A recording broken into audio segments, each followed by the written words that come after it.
I'm still unpacking the whole and processing my thoughts around the pretendian phenomenon, and not just the idea of people pretending, but but the whole identity. What regime? This regime around thou shalt call one thyself by an identity, and it shall be absolute, and depending on that identity, you may or may not have rights.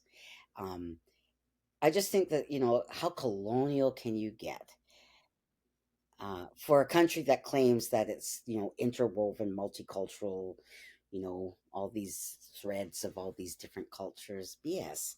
Um, so I'm really I've spent so much time thinking about it, but it's hard to arrive at the words that I can share uh, in this world of social media where people have got the attention span of a gnat, and you better be able to make your point in 3 bullets.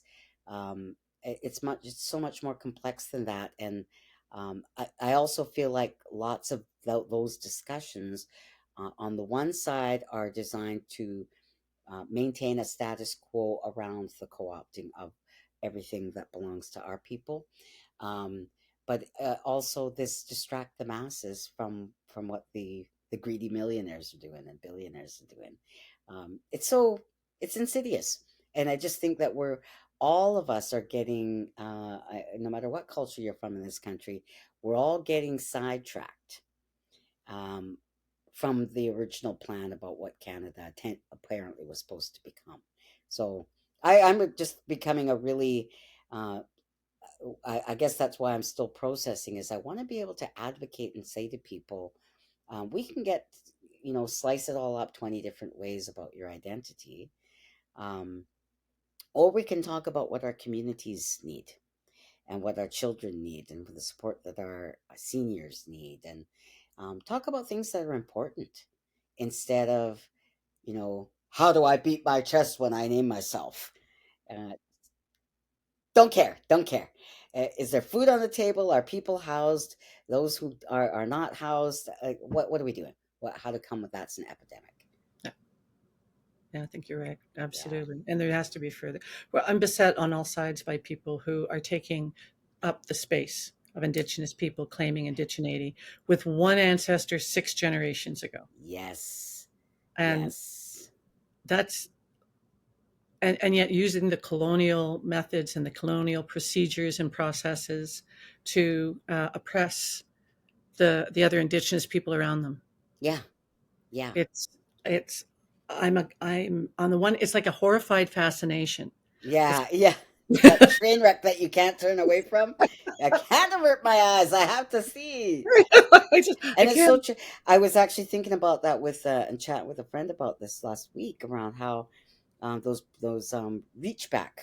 We've been calling them the reach backs, who Ah, reach 14 generations back, or to the point of contact, um, and but and it becomes nobody will say it out loud that when they do that, they are by default following a blood quantum model.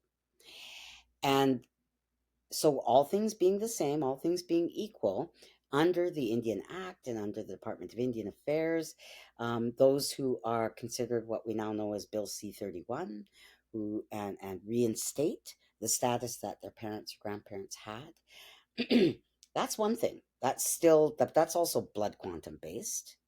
But this whole thing of saying I have a long ago ancestor, that's about nothing but blood quantum.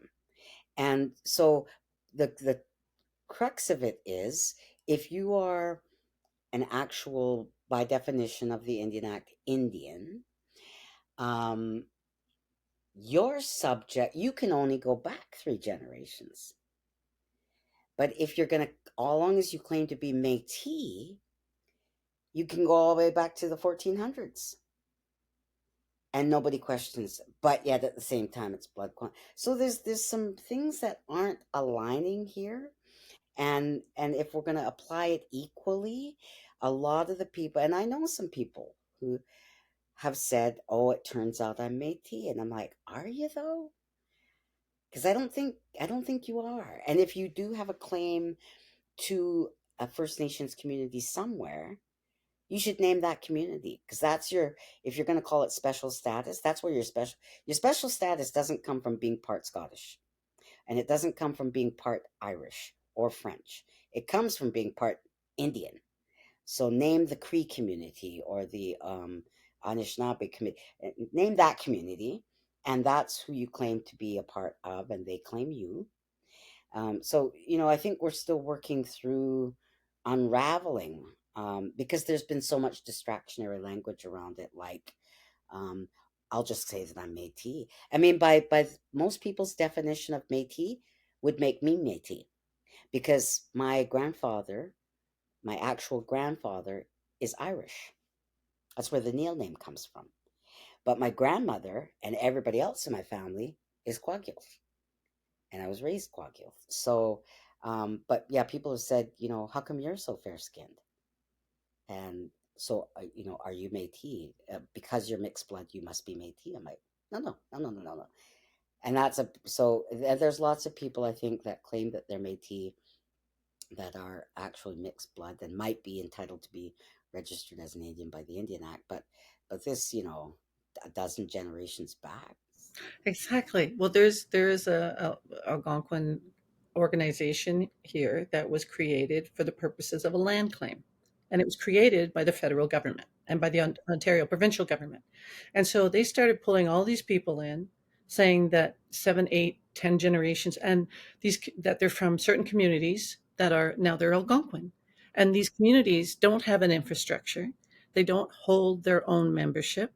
It's this this umbrella organization that holds the membership of these communities determines, okay, there's certain families that are, and so if you have them, and they go back at the beginning when it was first started, friggin' Trudeau could have been an Algonquin, like, and so they've sort of gotten rid of people here and there and here and there, but still 6 or 7 generations ago, if you had one member out of, so that I don't know how many ancestors that would mean, one ancestor out of all these who was from that family, that particular family, then they consider them Algonquin, and they're a member, and now they're Algonquin.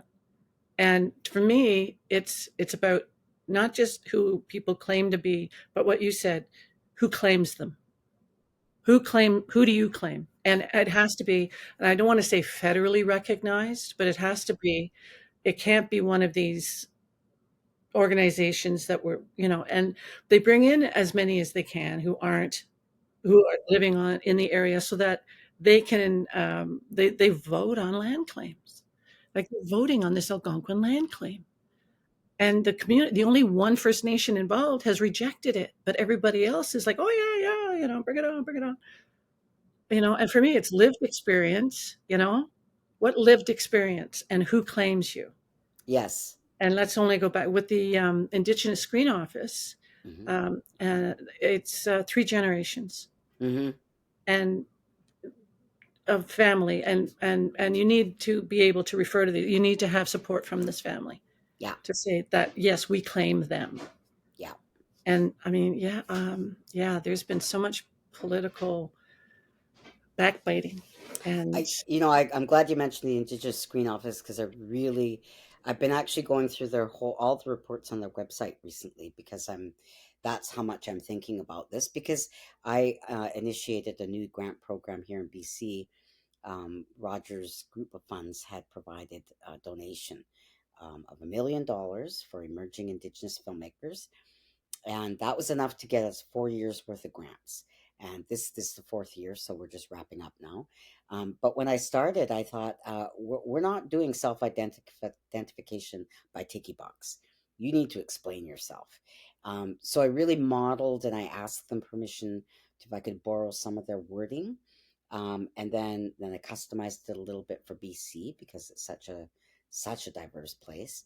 Um, and the whole idea was that this is about being relational, accessing the kinds of support that you haven't previously been able to access because of discrimination.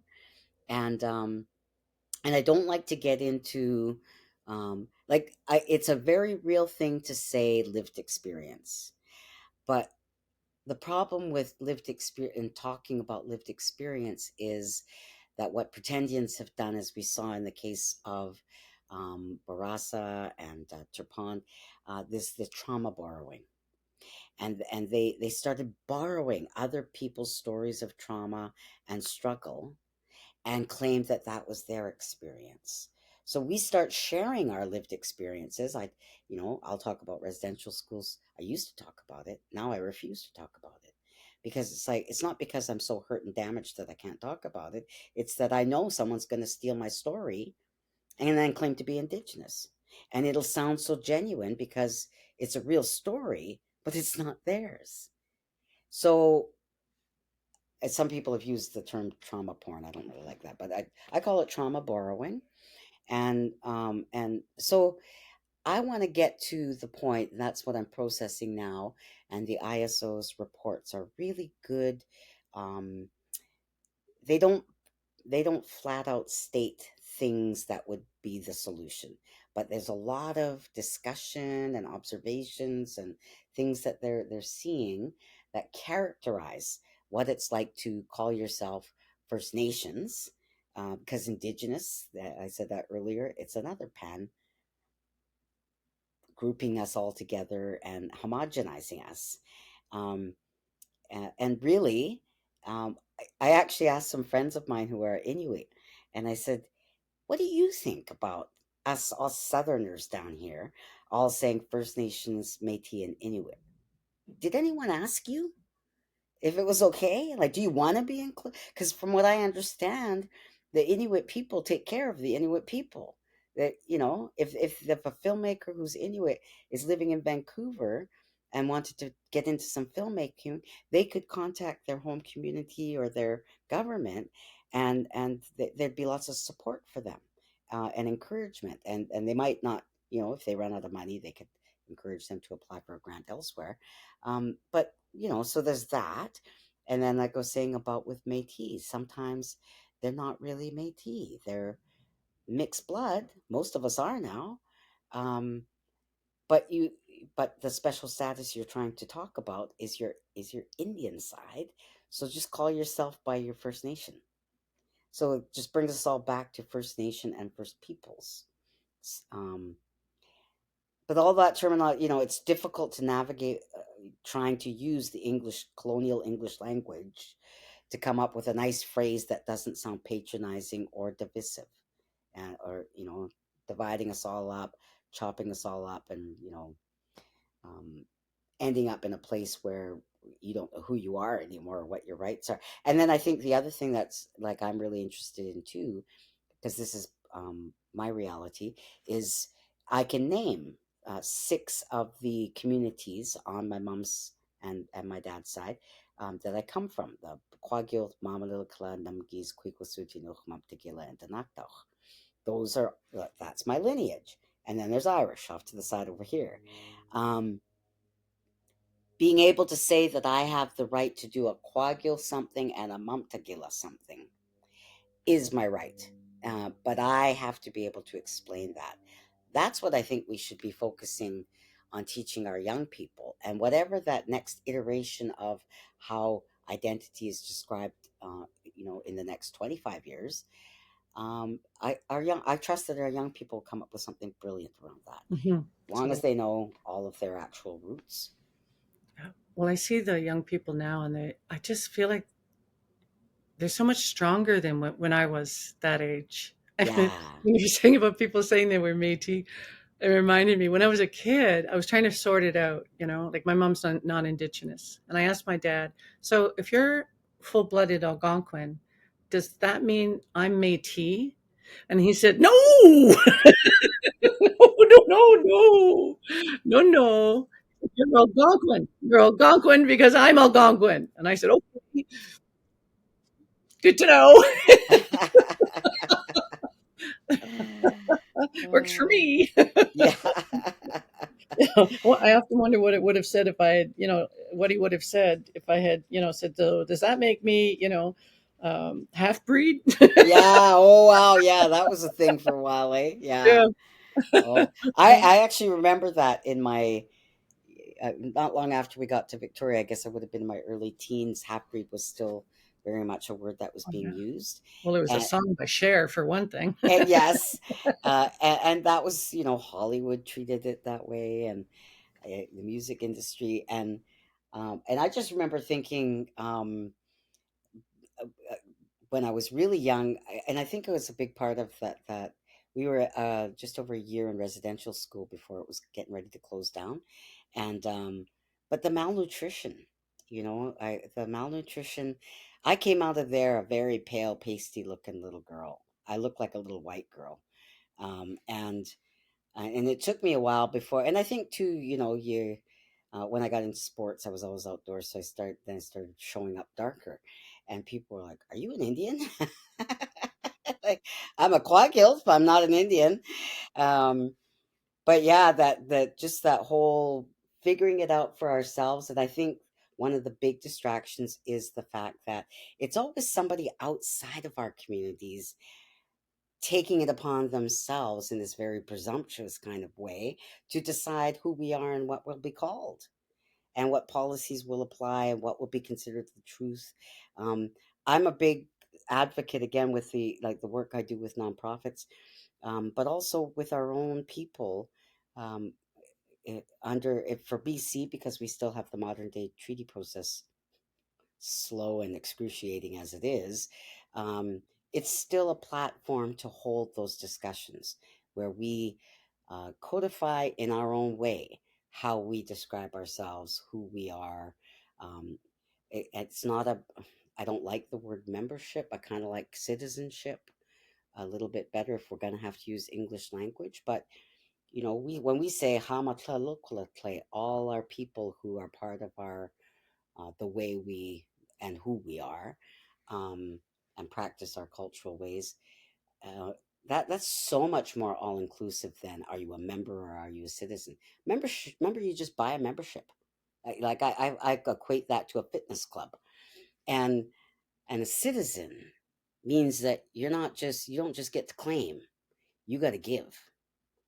It's a reciprocal relationship. So I think people need to understand, our people need to understand it in a way that we can express it using the English language where we need to, but mostly to express it and learn how to say it in in our own languages.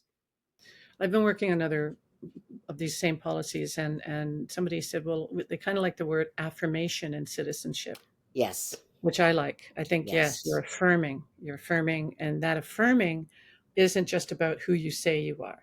It's, yes, again, that affirming has that um, nuance of being someone is affirming you, you know, yeah, and claiming that, because I think that's an important part that needs to be more recognized, that we don't just say, that there are people who say, yeah, she's one of us. yeah. Yeah, yeah. Well, I think that's where that's when the Defendians get in there and start defending all the people who have these claims that I know, right? they bought their way there, and Yeah, like what's up with that? yeah. I know a guy like this. I and I this one guy was wandering around, carrying on doing all these workshops and drum making and stuff, and I'm like, is that the same? I saw his wife and his ex-wife, and I'm like, so about your ex, and she said, yeah, I remember when he was a white guy, and I'm like, Yeah. Remember when he was white? Yeah, yeah. I thought he was, yeah. This is, yeah. Thank you. That helps. I've said that to a couple of people who transformed themselves over the years, a couple of women, when I worked in government, and we had National Aboriginal Day, the year that they started calling it Aboriginal Day. And all these women showed up in their buckskin dresses that, clearly purchased and anyway, they were all there, and they, dyed their hair black so they'd look more authentic.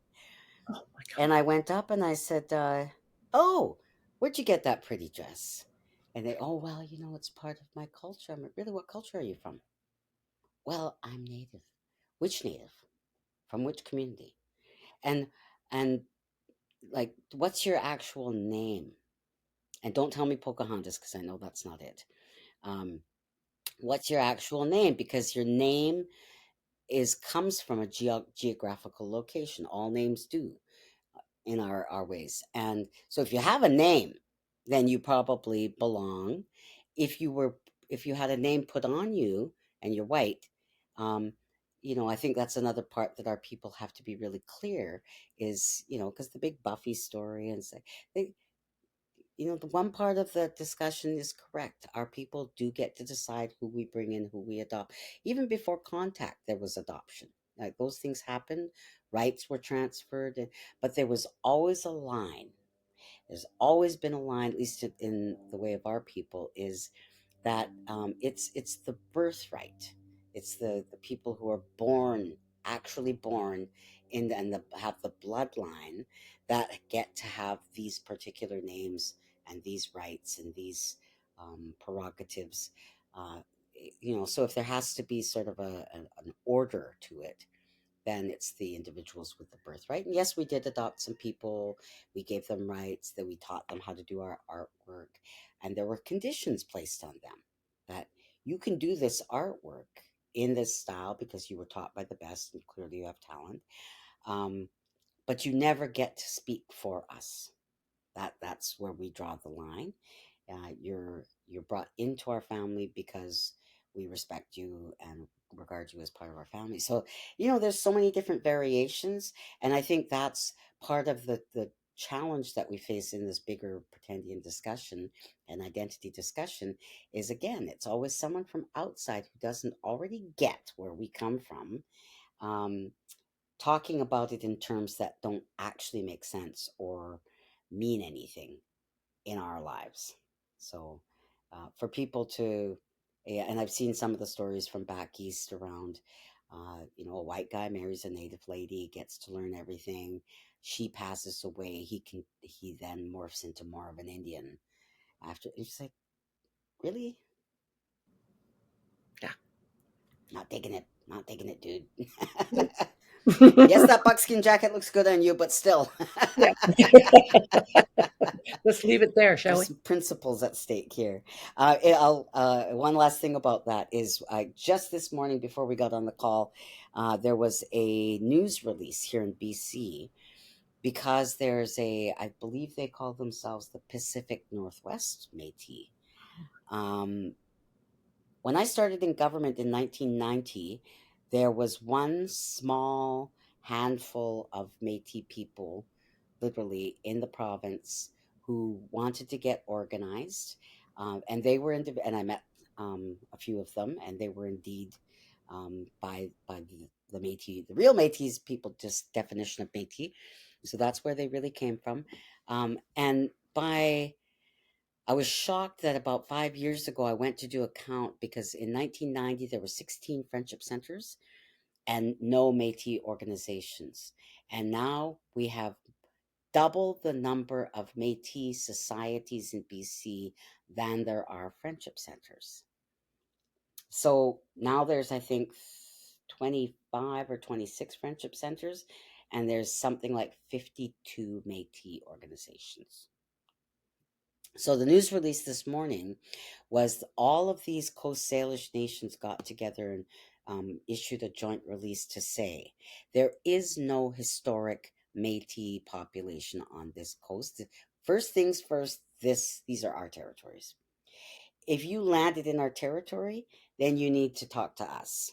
And so, as far north as close to Fort St. John, up in the northeast region, Kelly Lake, Surrey has, there's apparently a Métis association that's trying to talk about owning part of Surrey, um, and they're scattered all over the place. And Métis societies have also pushed for the right to be consulted by the federal government on things like pipelines and giving their permission, but they're not on their land. They're superseding the rights of the original land stewards. So yeah, there's some really interesting political stuff going on, and I'm kind of surprised that it hasn't been said out loud and so openly and publicly until now. But I think it took the push coming to shove for all the especially the Coast Salish nations who've actually said been saying stuff for a couple of years like, wait a minute, how do you get to be consulted on a pipeline in our territory? We didn't approve of it. We didn't even approve of you setting up here. So I think things are finally hitting, and I think alongside of what's going on in Ontario, um, it's bubbling up to this point where we all know that there are people who are claiming to be Indigenous, claiming to be Métis, and they don't have an ounce of blood in them. Oh, it's the same in Quebec. They're saying there's a lot of Yeah, people. There's a yeah, whole group in Quebec saying they've been to court like 9 times. Even I Quebec is know. saying you're not Métis, and have said so over and over again. For once in our lives, the Quebec government is actually saying, Yeah, something that we agree with yeah, that isn't harmful. And they all want hunting and fishing rights, and they all want trapping rights, and yeah, it's like, no, maybe there was mixed blood communities, fine, yeah. but again, well, for me, it's that history. Like, they didn't live through the same thing. They didn't self-identify as Métis. It wasn't until Métis was entrenched in the Constitution that suddenly everybody's, oh, I'm Métis. Yes, That's me. When you look at the homelands and you look at the history of the Métis people, and the thing is that it was the coming through Hudson's Bay and down in mm-hmm, to Saskatchewan, Alberta, Manitoba, where down here it was the French coming up. mm-hmm. So it's not the same culture. Exactly, It exactly. was others. Yeah, yeah. It's just someone. I finally anyway. I asked. I was talking to a Métis person, an authentic Métis person. I was like, "Well, what's up with you guys?" They're like, "Well, okay, here's the lowdown." Uh, You know. Yeah. that well, I that's really that's great. I'm going to tuck that in my head and make sure I look through that lens of there was several different movements. So Yeah. that in and of itself means they're not all the same cohesive people. No. But I was reading and watched the videos. There's two Métis scholars whose names, of course, I'm not going to remember at this moment, but I could find them really easily. And they both did, I think it was at least their masters and possibly their PhDs around this whole question of who's a Métis? What do we really mean by that? Blah, blah, blah. And one of them that caught my attention was that because of the way things happen, the fur trade and these French, Scottish, and Irish fur traders would marry these native women, and it was really so that they could acquire their lands, and there was some pretty concrete goals in mind there, and to assimilate and over time. Um, but the statement he made was that when all of that was happening, it's not like all of the so called half breeds that resulted from those marriages. All those children of mixed ancestry didn't grow up to anticipate that we should one day call ourselves the Metis Nation, because there was no discussion of nationhood. There was this. The part I feel bad about too is this, being rejected, the women being rejected from their native community, and not being accepted by the white and vice versa. But in lots of cases also, that because there was intermarriage across tribes before contact, that it wasn't an unusual thing to adapt the ways of another tribe, for lack of a better word, tribe. Um, but the crux of it was this whole idea of, it's not like the mixed bloods were getting together and saying we should form our own nation, but until, like you say, the Constitution, the policy changes with the federal government, now everybody's saying Métis Nation. Like, which nation? And how long standing was that? Yeah. And also they were extended families. Yeah, yeah, They were communities of extended families because they were kind of shunned by both. yeah, So they ended yeah. up together in a community. Yeah. And And and blending of cultural practices and different things. And one of these Métis scholars talked about the real meaning of the sash, which wasn't the thing that it's become known as. Not, I can't remember all of it, but I remember being very startled by that because I thought, oh, I don't know. I'm not Métis, so I don't know.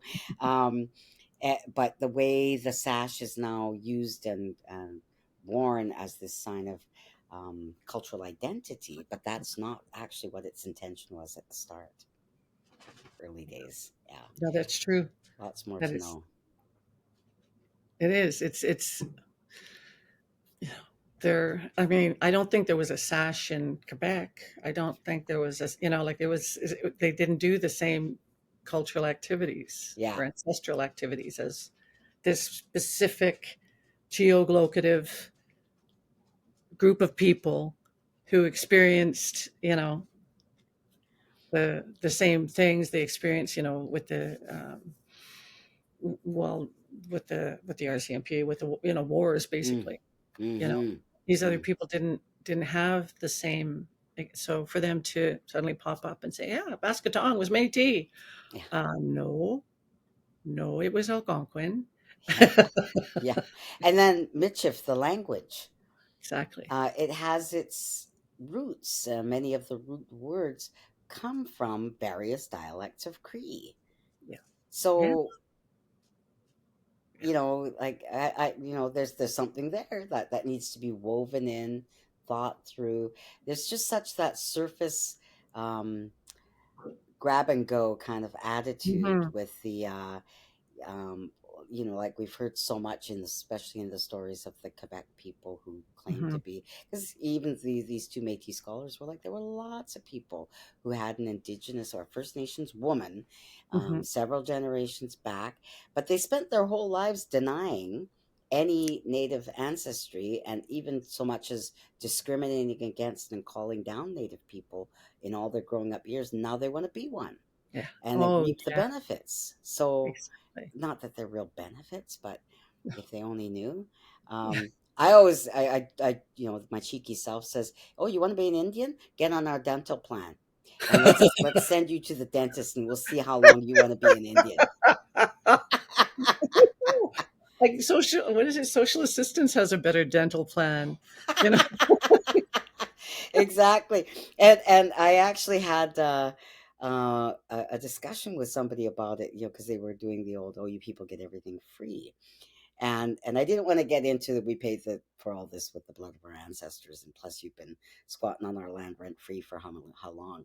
I didn't want to get down that path, and I remember just thinking to myself, if you only knew, um, and I said, I actually looked into it to see just how much freebies I get, and our First Nations health plan for the longest time, when it used to be run by the feds, was simply the federal government paid the provincial health plan fee, which was $5.86. And I went, so I qualify for BC Medical, and it's all changed now, but when we had this conversation in the late 90s, I said, so what I'm getting free is someone's paying my $5.76. You pay $5.76 for your medical plan. The only difference between you and me is somebody else is paying my $5.76, and and you're sitting there pointing your finger at me, claiming that I get everything free. Um, there are some, what do they call it, non-insured health benefits. There were certain medications, that were covered, blah blah blah. So we went back and forth on all these discussions, and I said, you know what I've learned in my lifetime, especially with the dental plan, is that a lot of our dental plan got scaled back and back, to the point where dentists actually discriminate on whether or not they take us on as clients. But the reason it got scaled back was the government claimed that we were taking advantage. Well, a patient can't actually take advantage. It all sits in the hands of the dentist, who oftentimes, and I experienced this myself, will hand you a blank form. If you're an Indian, they'll hand you a blank form. It'll have, sometimes they'll actually put your name in the proper block, but they won't fill anything else in, and they won't fill in the treatment that you're going to get today. So, in advance of your actually being let into the room to get your cleaning or extraction done, they'll have you sign the form. And then you leave there all groggy because you've had all this dental work done. And they went in and they billed for all kinds of stuff that they did not do. My friend had one of her grandfathers had health, had really great dental health all his life. He lived to be, I think, 86 or something like that. And when he died with all his original teeth. But when they got a hold of his medical records, they claimed that they had extracted all of them. So a dentist got paid. So it's the dentists who were committing fraud. And we were the ones who ended up getting our dental plans cut to practically nothing Yeah. as a result of dentists committing fraud. Wow. Yeah. And so I actually went in, and this is, like in the last 10 years, I was living in Vancouver going to school. I came back to Victoria, had to find a new dentist, found one that would accept my Indian health plan. Yeah. And I went in there just for simple cleaning and checkup. And sure enough, the woman handed me a blank form and said, "Sign here." And I said, "I don't sign blank forms." She goes, "Well, we're going to fill it in. Just don't worry about it. Trust me." I said, "I don't trust anybody." And she's like, "Well, that's your problem." And I said, "No, your problem is that you don't understand." I said, "Let me tell you something. I am a provincial government worker. I do have a second dental plan, but by the powers that be, I have to use this plan before I can use my provincial plan. So what I would like you to do is fill the form in what we anticipate is going to happen today. I'm not signing anything until we're done. And when we're done, you and I and the dentist are going to walk through, and you're going to explain to me what all the charges are. And then I'm going to initial each line to show that I validate that Yeah. these services were in fact performed." Oh man, was she cranky after. She was just, and then trying to be bitchy to me and everything. I was just like, you know what? Get more roughage in your diet or something. We're not playing it your way, girlfriend. We are not playing it your way. And when I got done, I made her go through and explain everything, and that all seemed to add up. And then I put a thick double line underneath it and a big zero with a line through it to say there were no other services. So just so she couldn't use that one spot to fill something in Okay. after Yeah. I left. Damn. That we have to do that, and then we get people going, "Yeah, you Indians get everything Oh, free." I'm like, that's really? You know how much of a headache it costs me to go to the like? I can't even stand going to the dentist just for the bureaucracy yeah. that I'm going to have to endure. Yeah.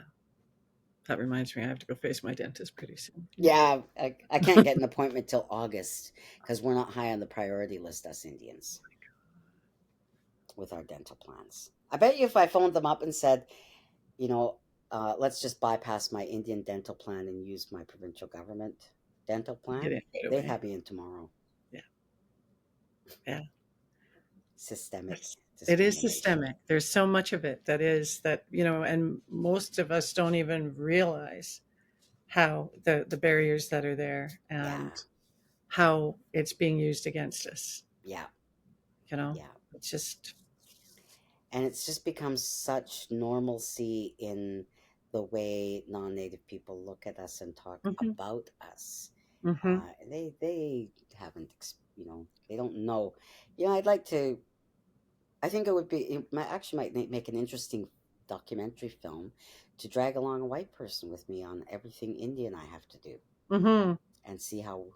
I mean, it's been. I think it's probably been done a few times where people get to see how attitudes towards Indians versus white people, or even people of color, just depends on the circumstance.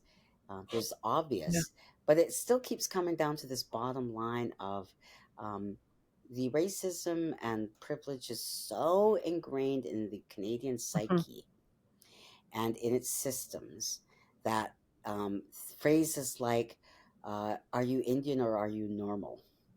Oh, I remember someone asking me that in like the 1993, "Are you native or are you normal?" And I wow. went, "As opposed to abnormal? What are you saying? What are you Yeah. saying?" "Well, I wasn't saying that. You know what I meant." Like, "No, I'm not white, so I don't know what you mean. Yeah. I'm native.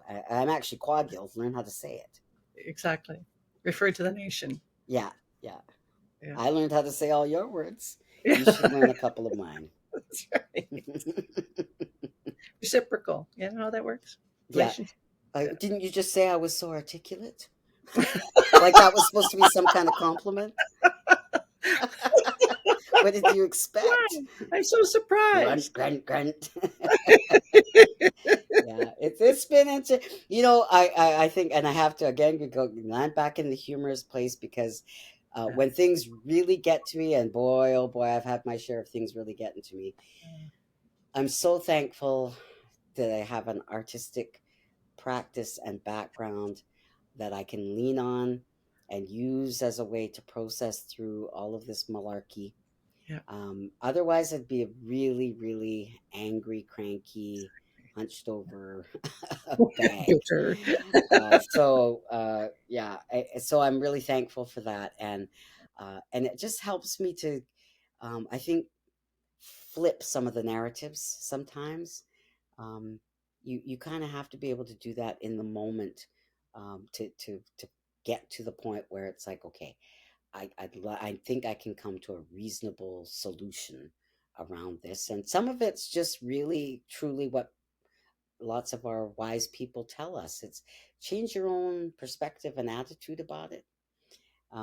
That's not to say change it so that you can let it slide by.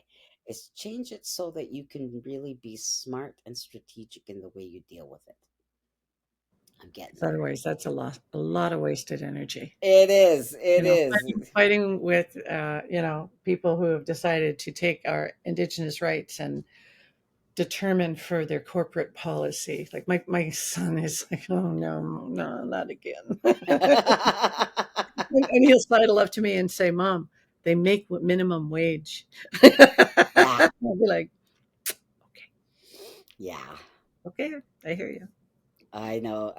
Uh, the whole indigenizing and decolonizing, Hmm. somewhere in the middle of those two words and concepts, is something I think that I'll be able to accept at some point, Hmm. because when it first started becoming used, it was like, oh, okay, as long as we're not doing the same old colonial, can I say colonial fuckery right out loud?